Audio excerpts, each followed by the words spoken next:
Қайырлы күн баршаңызға. Бүгін мен сметанник пирогының рецептімен бөлісетін боламын. Жасалу жолы өте оңай. Видеомның соңына дейін қараңыздар.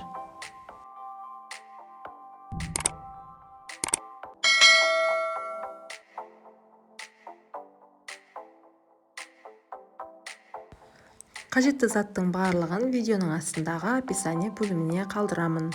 Алдымен ыдысымызға ұнымызды салып, үстіне секірімізді салып, қопсқышымызды салып, сары майымызды, сосын жұмыртқамыздың сарысын салып, біріктіріп қамыр илейміз.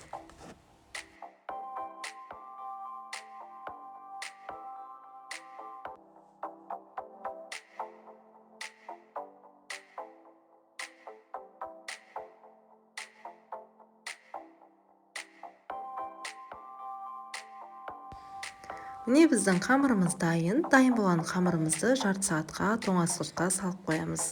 Сол аралықта ортасына салатын салмасын дайындайтын боламыз.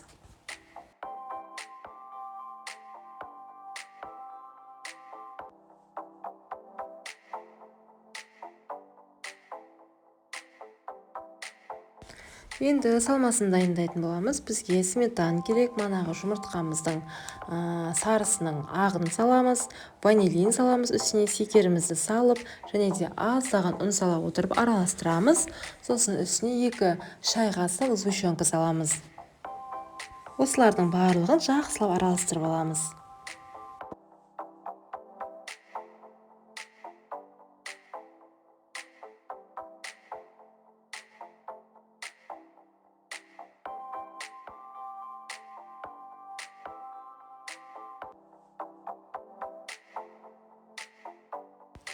Міне осылай қоймалжың болып шығады.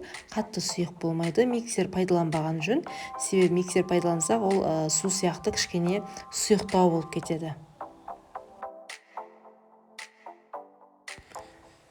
Енді ыдысымызға нанымызды салып, міне дәл осылай қолмен жасасаңыз да болады, или болмаса оқтаумен ысып алсаңыз да болады. Маған осылай ыңғайлы болғасын, мен осылай қолмен жасаймын.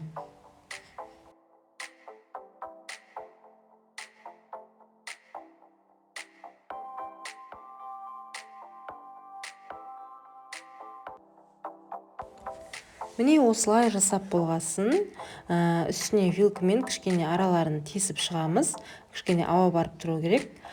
Салмамызды салып, қызып тұрған пеште 180-200 градуста 30-35 минут пісіріп аламыз.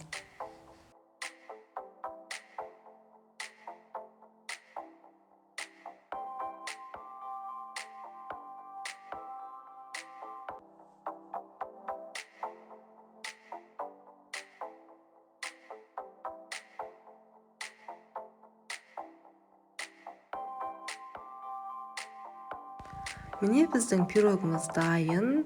Көп уақытты қажет етпейді. Көп затта кетпейді. Жасалу жолы да өте оңай. Шаймен ішуге өте дәмді. Енді дәмі сөз жоқ. Сіздер де жасап көріңіздер. Менің видеом ұнаса, мені қолдап, арнама тіркеліп, лайк басып, пікір қалдырыңыздар. Баршаңызға ас болсын.